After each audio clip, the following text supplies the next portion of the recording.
Welcome to the BPM360 podcast. I'm Russell.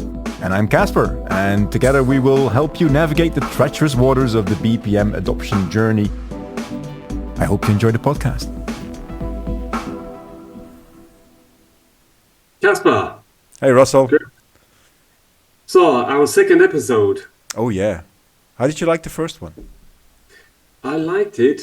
And I thought it was good that we managed to set a framework for us to continue with the next episodes. And I think that's what we agreed upon, that we want to jump into each of these topics we mentioned around the framework, which we now have in our background here. Yeah. Just as a reminder. Very conveniently, yeah. We'll start doing some deep dives in each of these topics.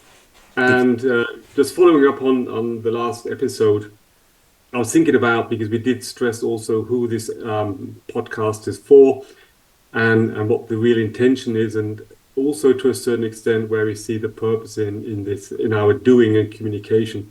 And one of the aspects I really liked as we parted at the railway station was that we really want to spread positivity around the topic business process management without going over the top on just the pure classical marketing phrases that are out there. So we do both realize that it's a challenging topic.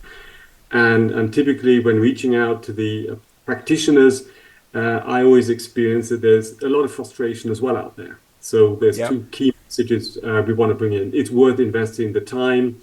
You're not alone out there. There's a big community of people that have similar challenges, but we really want to show solution-oriented approaches. So we just don't want to sit there and sulk about all the how negative the world is. Yeah. Spread a bit of positivity, but on a pragmatic, realistic basis. Yeah. So really getting people together to communicate and also give hints and insights on how to make things work, and also just to sustain the momentum that people have and to build on that. So that's I think is a roundup of the outcome of the last episode where we met, and also a bit of the credo for the next episodes on what we're doing and how we want to dig into the topics here. Oh, cool.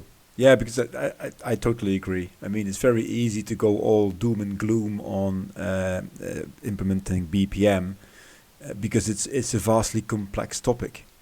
But every complex topic was complex only once. After that, you can simply repeat certain things and best practices. So let's find those. And I like that there's this, you all know Simon Sinek. He has this podcast called A Bit of Optimism. And I like to think that we're trying to do that for the BPM community.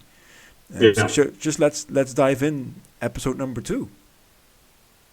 True, yes. And we covered the framework, starting with the sponsorship topic, and in here we, briefly went into the two key aspects around the sponsorship of the stakeholders, and I think we want to dig more into the topic around the sponsorship, which is typically the crystallization point of BPM initiatives. Yeah, it's at the beginning and the end. Well,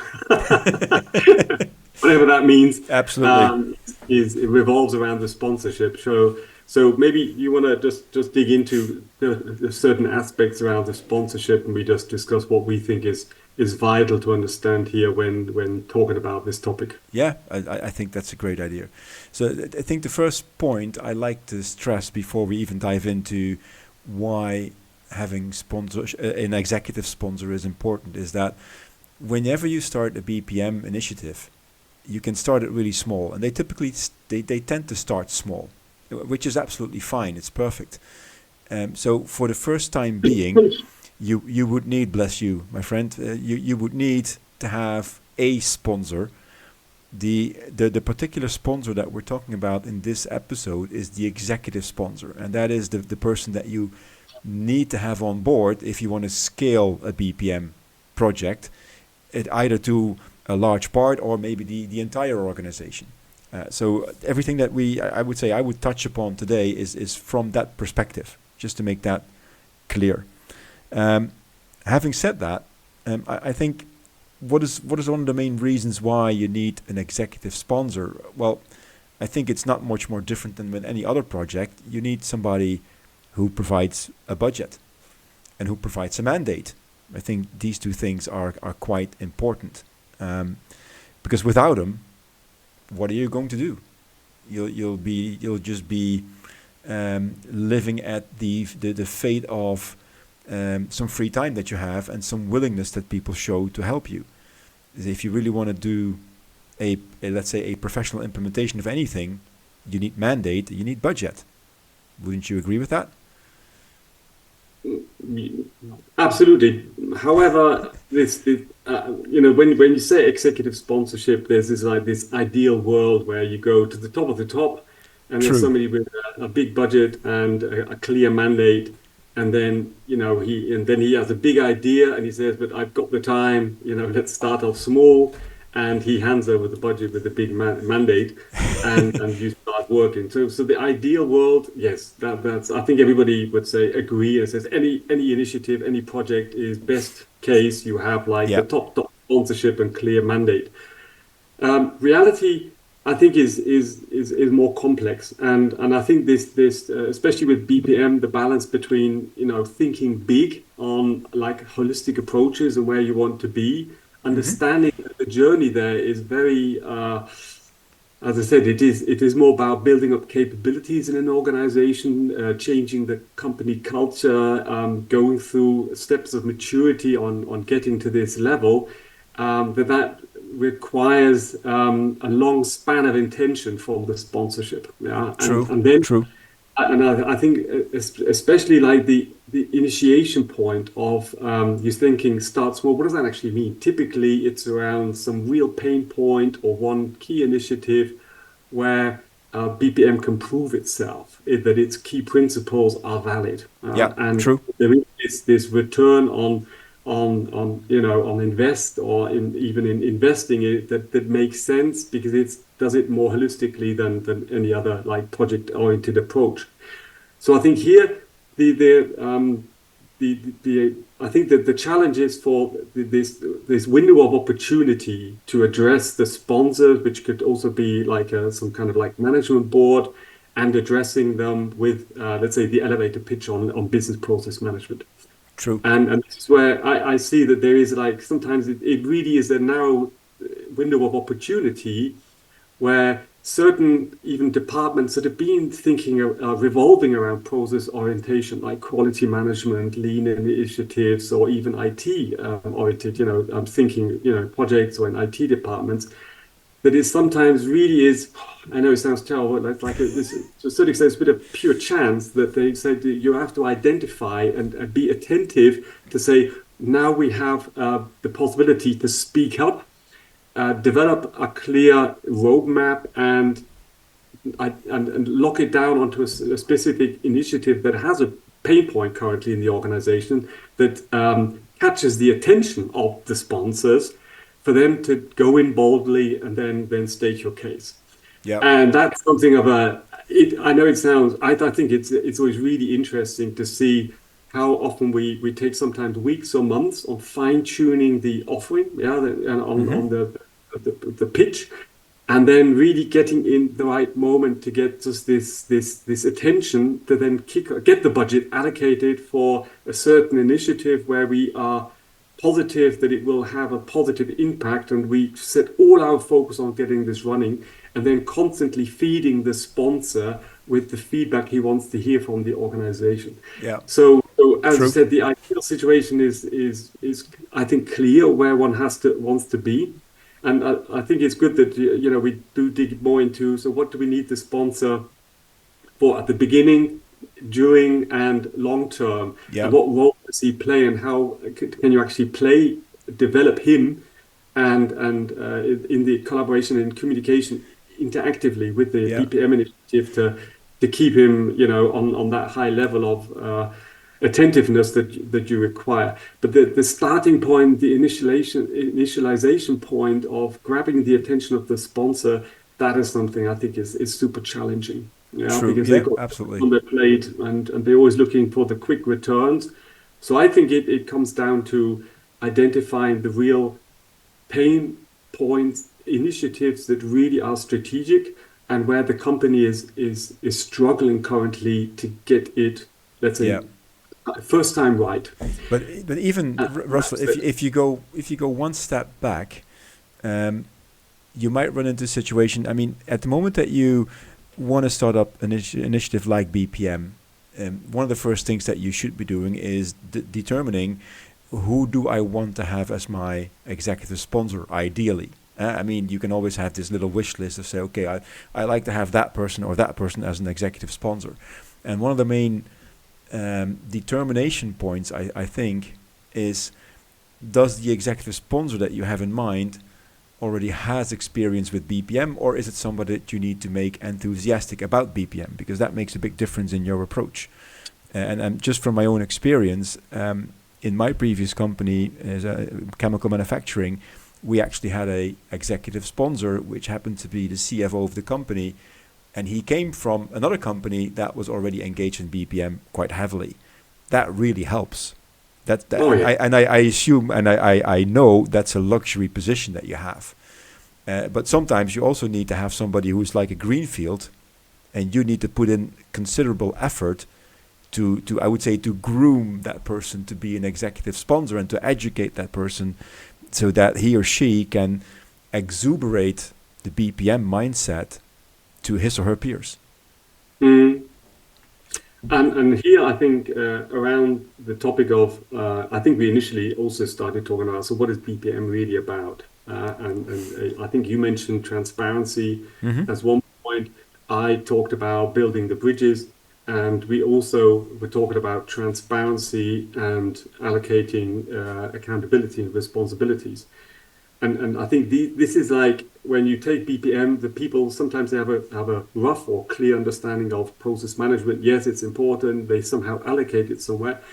But I think on sponsorship level, you really need to address these topics around transparency and accountability as something where you can really grab their attention, because they see that typically they have their pains in, they look down in their organization, they have like their near peers, but when things get complicated, they want to be able to say, who do I put this on?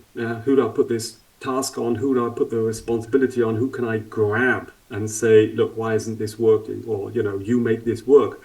And and I think what happens nowadays in these complex operations, the hierarchical organization as it's there, it's a boundary where people can duck away from real responsibility, from operational responsibility, because they can always say, it's complicated, or I didn't get what I needed to get to be able to provide. So everybody's going into these compartments, or can hide in these compartments. So principally you could say financials, it's your responsibility, but they can say yes, but sales didn't didn't manage the contract properly. So so a lot of this discussion around where are we really having problems gets diluted via the organizational borders and interfaces you have there.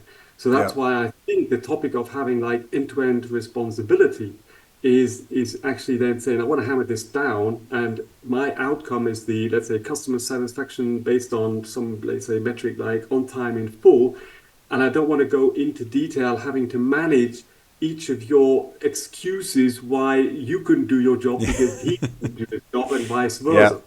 So I think on this higher level, that's reflecting that you really have to think about what are the pain points of your sponsor, and what are really the means of process management that are really like tools for him to then be successful, and things that he buys into and says, I want to have that. I want to have clear responsibilities here, and I think this accountability and responsibility point around the process management is interesting because they have such dynamic organizations. They're buying companies, they're reorganizing, they're centralizing, and along this, I think they organizations struggle in having that flexibility on being able to have that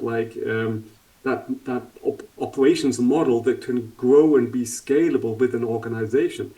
So to a certain extent, having like this young, let's say, accountability across the processes helps them decouple their acting on a strategic transformation, on their journey they're going through, on continuously having to tackle the challenges they have, decouple it from the current, let's say, organizational situation, because it's like growing and changing and revolving.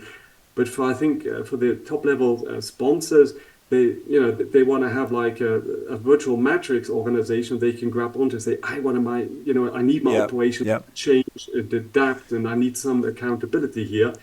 So I think it's something that really strongly resonates with these sponsors. Because putting it out to departments. So and on top of that, one of the tricks I typically tell my customers as well is, listen, if you want your BPM initiative to be successful, trying to find that one or two strategic initiatives that they've defined, and you can find them in every annual report within the first 10 pages.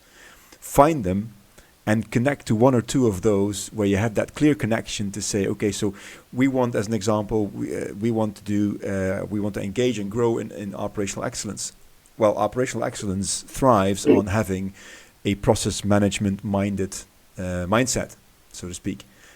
So if you can elaborate and if you can articulate to an executive level like a management board on what the advantages is of BPM to help them achieve their strategic targets, you will have their ear, and it will become even much more simpler to communicate the reason why you need to engage with BPM and why are we doing this.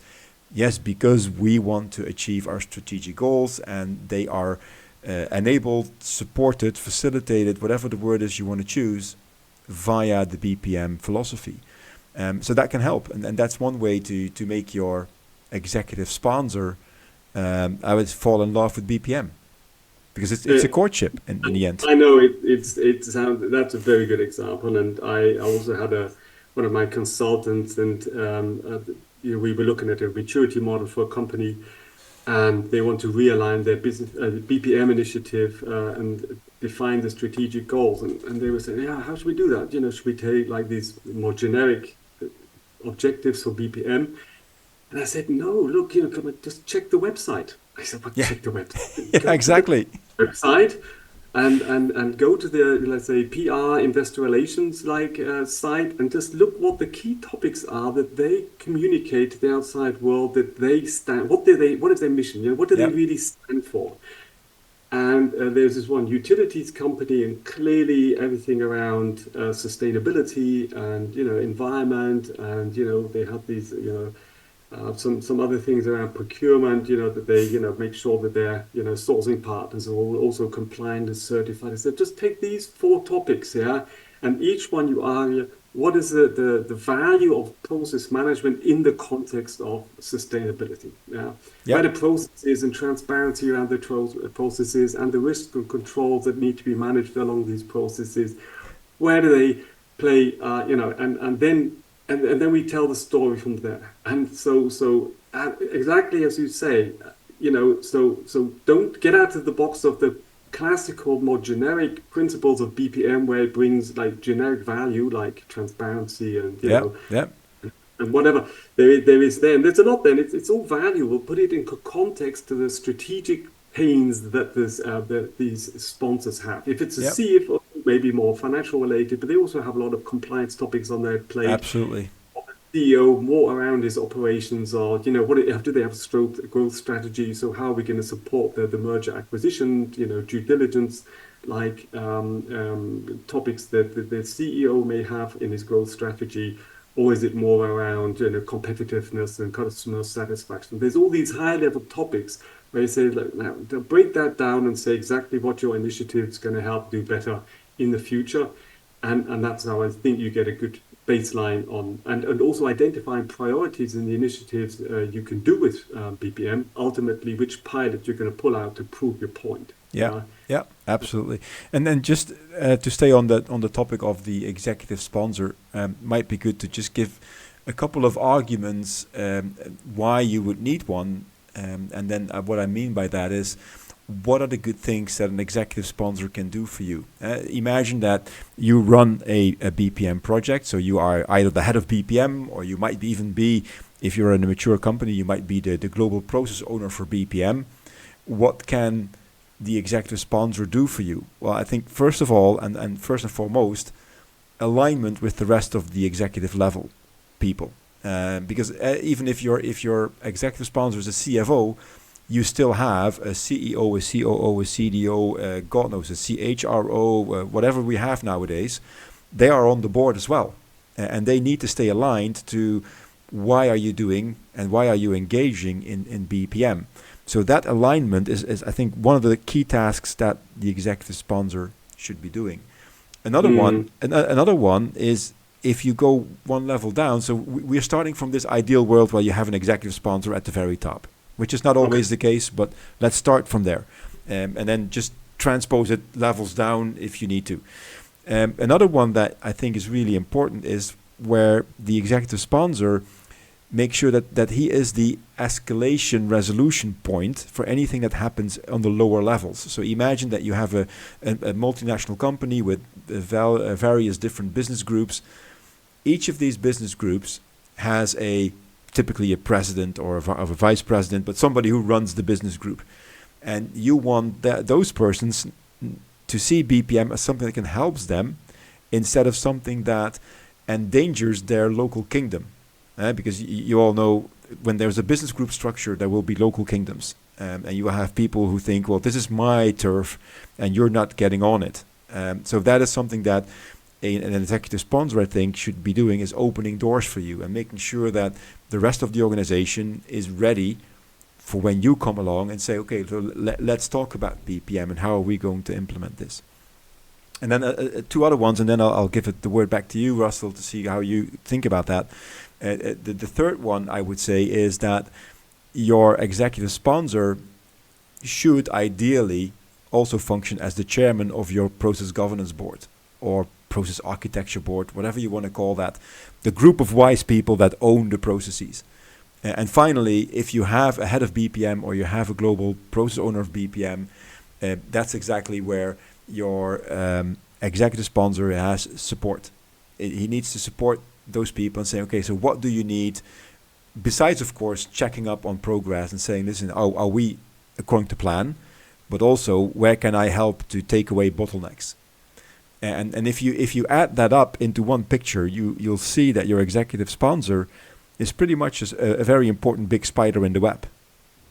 And without it, there is no web, if you catch my drift. Absolutely. So I agree, and I like the way you're putting in these different levels and areas that he needs to maybe open the door or make sure people do give the support that initially they were may have committed to, but then when it gets down to the real business and providing resources or input, then things can get quite tacky. And I think that's one thing when setting up the initiative, it's always clear. So what you need, you definitely will always need the input from the business, and so you need some collaboration here. And along the row, you start defining then your roles, like the ownership. So you have to somehow allocate, nominate people that actually act on ownership level. And that's not going to happen if you don't have an executive sponsor actually coordinate. Yep. So, you just say the classical order to cash, and you're saying, is it sales? Oh yeah, yeah. And then you come up with your role description of, okay, what are the skills we expect? What are the tasks? And then the first question is always, well, how much of my time? Am I gonna get a second salary?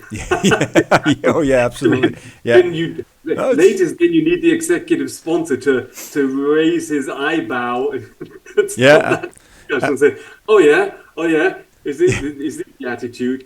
No, but to bring in this balance of saying, and this is something around these roles that you need to allocate, and I think on the ownership side of the process ownership level, it's the different. You're talking to other people there.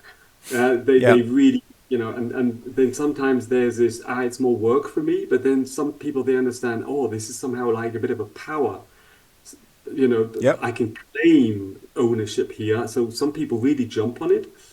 In a positive or a negative manner, but I think here, as soon as the sponsor actually just slightly communicates, this is the role I want to have established, for these and these reasons, then the whole discussion, the dynamics around the GPOs claiming these roles rather than actually just pushing back on is this additional work changes dramatically. Yeah. So it's then it's more something that at some time you do need to take sometimes political decisions on who does the sponsor see as the ideal candidate, because not necessarily has the most dominant domain in, for example, in end-to-end, but because the certain skills of communication, collaboration, of an integrative thinking, strategic thinking is more more suitable to this candidate than somebody else's. And here also the sponsors have a better, they know their people on that level. Oh, that's absolutely true, Russell. And I think that when we get to the governance part of our framework, we're going to have much more in-depth discussions around that one, because I think the ownership of an end-to-end process in and by itself is, well, I would say a point of debate for many organizations. And we can spend some wisdom on that. I also think that we, somewhere in episode 1, we try to say, well, we're going to stick to about 20-25 minutes for each episode.